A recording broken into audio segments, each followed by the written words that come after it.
Hi everyone, this is Shami and I have been a mentor with Magic for past 5 years, and this summer I worked with Nikita D, who is a rising junior, actually not rising anymore, she is a junior in Miami, Florida.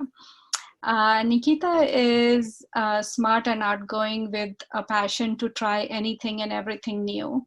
And she's full of ideas and can really think big.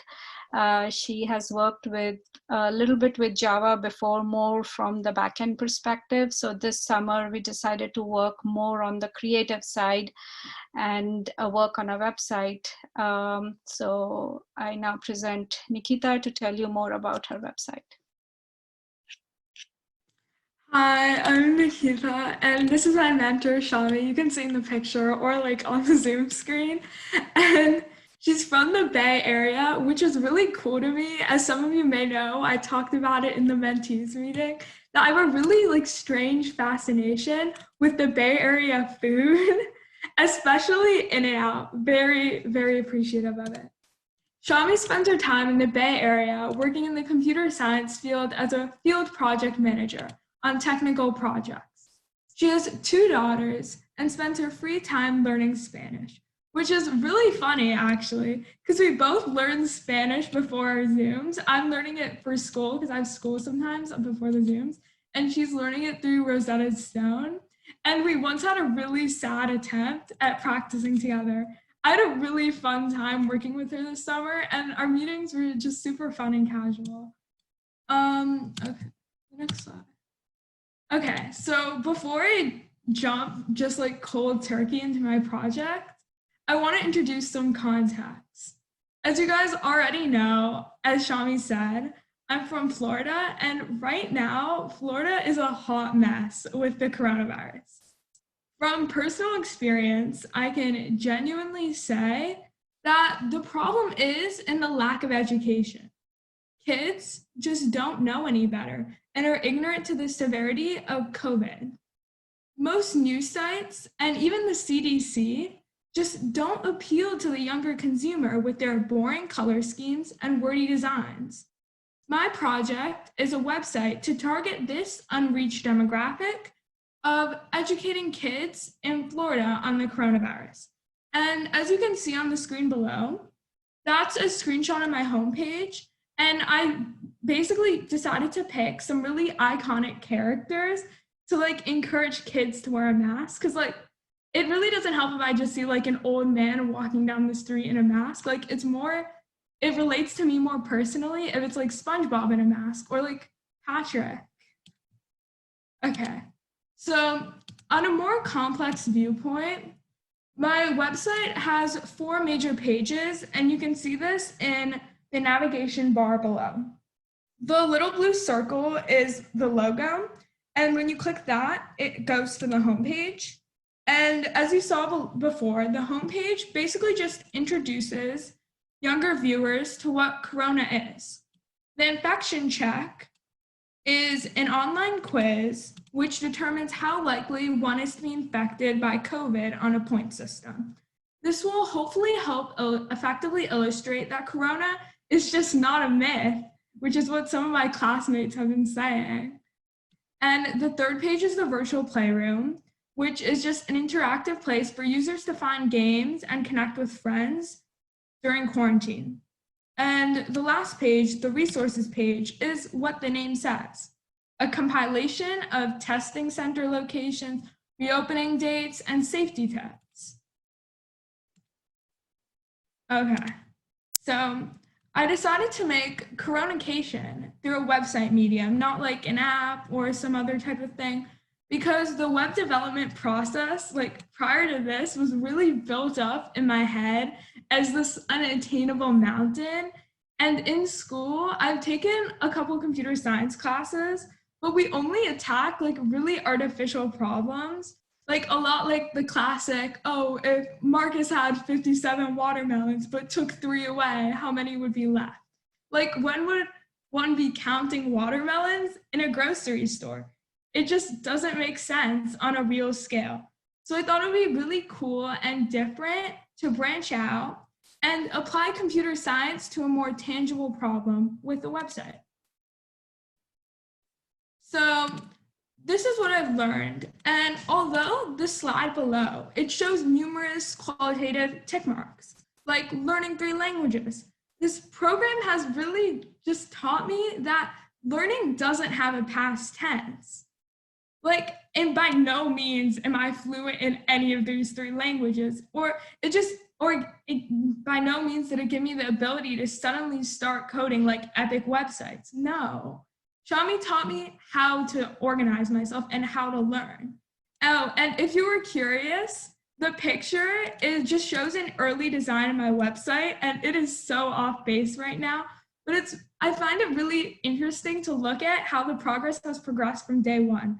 Like this top picture right here is of a surfboard. There's no surfboard in my website. Okay, so this is my timeline of Coronication, and we tried to keep it to around 2 weeks for each initiative, but all the different steps kind of blended together, like in some sort of development life cycle. And the main thing that like really blew my mind was that the website is really the jack of all trades. At the start of this, I thought there would be 2 sections, one for coding and one for debugging. But Coronication really like forced me to see past just programming. Okay, so these are some of my highlights from the program. The AMA was a really big one for me. As a high school student, I've been known to just take one day at a time. And my big picture used to be just completing all my assigned work nightly. It was really fascinating to just talk about STEM and put some perspective on the future. In my life, I always find that I'm doing something. So I rarely get like a moment to just sit and think about what I'm doing. And the one thing I will never forget is I remember leaving the Google Hangout and just immediately going to my mom and just talking about how cool it was that like all these people, like I met them. And so for the accountability piece, it was, I wouldn't really know if it's like my favorite thing, but it definitely had a really long-term impact on me and my organization methods. As I said in the interview, I'm a well-known jumper, meaning I jump back and forth from ideas until it all becomes scrambled into one big mess. So self-accountability forced me to sit down and just assess how I want to implement each thing and compartmentalize them. And this self-education is hard, but it's also really fun. Like, I'm not gonna ask Shami to sit and teach me something that Stack Overflow can. It's a waste of both of our times. Self-education is refreshing, extremely refreshing. Like after sitting and being cooped up in classes, like I enjoyed how it let me work in practice, not just like reading textbooks. And this is very much true with the website. These are some more of the lessons I learned.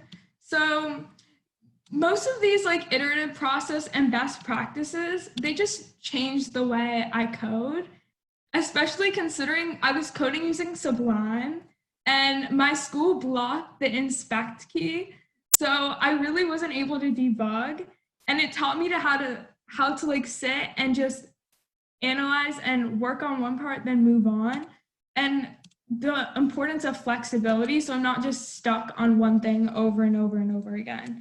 And then with the public speaking thing, public speaking is not one of my strong suits, but over like this time, I've gotten more comfortable with talking to people over Zoom and just like iterating my ideas in an easy way to listen to.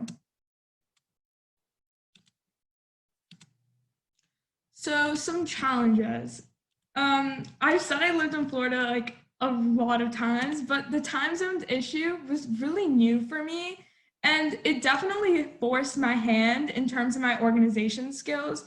It was strange for me to have to like sit and spend so much time in such like a minuscule detail, but timeliness is necessary and it's often overlooked. So I adapted with the problem, and now it's just natural to me. And the main one, like even the picture shows, the learning curve, huge culture shock. Since magic was really limited in just like 3 really fast-paced months, it always felt like I was just like go, go, go. And I decided to address this learning curve by like focusing on a simple solution to a complex problem. And I learned how to simplify unfamiliar topics into modes that were more manageable for me personally, thus increasing my efficiency in the whole affair. So this is my last slide, the demo. This is the homepage, as you saw like a couple of times below. And the demo is really long, not gonna lie, but okay, so there I am hovering over the launch quiz button and a description of coronavirus. And at the top, you can see the navigation bar, which I just highlight to show how it like highlights each part in light blue. And this is an infection check. And in the infection check, I'm just filling out the data as if it was me. And it's in essence just an HTML form, which just shows the answer in an alert. And the alert basically shows the point, it's based on a point system, and the alert shows how likely you are to get corona and some advice on like what you should do about it. Like, oh, should you wear a mask? Should you maybe stay inside? Or are you just like chilling? Then next I go to the next page, which is the resources page, which I just scroll over briefly. And in it, there's a bunch of icons with descriptions on each one. And you can go through reopenings, testing centers, or some tips. And each icon is clickable and has a description about each one. Then this is the virtual playroom, and the virtual playroom has games, connect with friends, and self-care. It's formatted the same way as resources, and you can click on them to get an external link. This is one of them. It's called Little Alchemy. And I think I scroll through and show some more on this data. And I really like picked this because I want it to be fun. Like kids don't want to just sit and read. They want things to entertain themselves and just hopefully encourage them to sit inside. This is an online scavenger hunt that I found. And I just keep going through more data on the virtual playroom. And thank you, that's it.